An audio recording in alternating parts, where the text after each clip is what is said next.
भाजी नुकती शिजली, निवू दे ना जरा. गरम गरम खाशील तर तोंड जाईल तुला. अरे वा, खूपच छान, खूपच छान. आता ही झाली तुमच्या दोघांची शेरशायरी. आता माझा शेर ऐक. तू मला मागाशी काय म्हणाली होतीस की तुमच्यात आणि माझ्या वयात खूप फरक आहे. तुमच्यात आणि माझ्या वयात खूप फरक आहे. अगं मी तुझ्या सोबत रस्त्यानं चाललो ना, तू माझ्या वयावर जाऊ नको. मी तुझ्या सोबत रस्त्यानं चाललो ना तर 2 पाऊल पुढे चालेल, मागं हटणार नाही. आणि ऐकून घे माझा शेर. माझा शेर ऐकून घे. ऐका बाबा.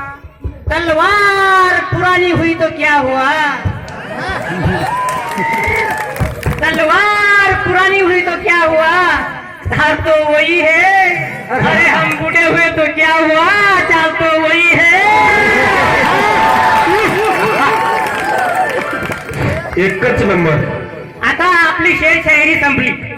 आता आपण गाण्याकडे बोलूया.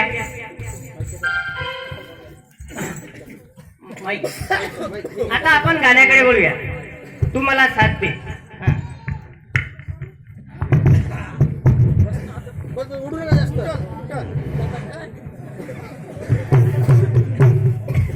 खेड्यातली पोरगी होती, शहरातलं पोरग. ते गावचंच होत, पण त्याचा बाप शहरात साहेब होता म्हणून ते शहरात राहत होत. सुट्टीच्या दिवसात ते गावाकडे आलं आणि ही पोरगी दारात उभीच होती. पोरगी दिसायला खूप देखणी होती, म्हणजे हिच्यासारखीच समजून घ्या.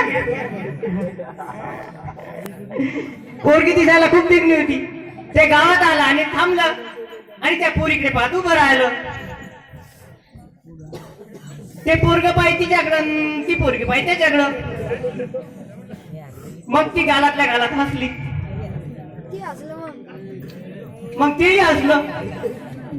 मग दोघांच्या मनात प्रेमाची पाली फुटली आणि त्यांच्या त्या गालावरून डोळ्यावरून त्यांचं ते प्रेम उमटून पडलं आणि ते एकमेकांना कळालं.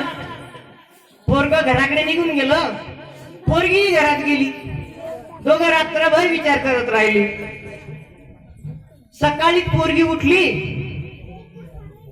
फुल मेकअप करून दारात येऊन उभी राहिली.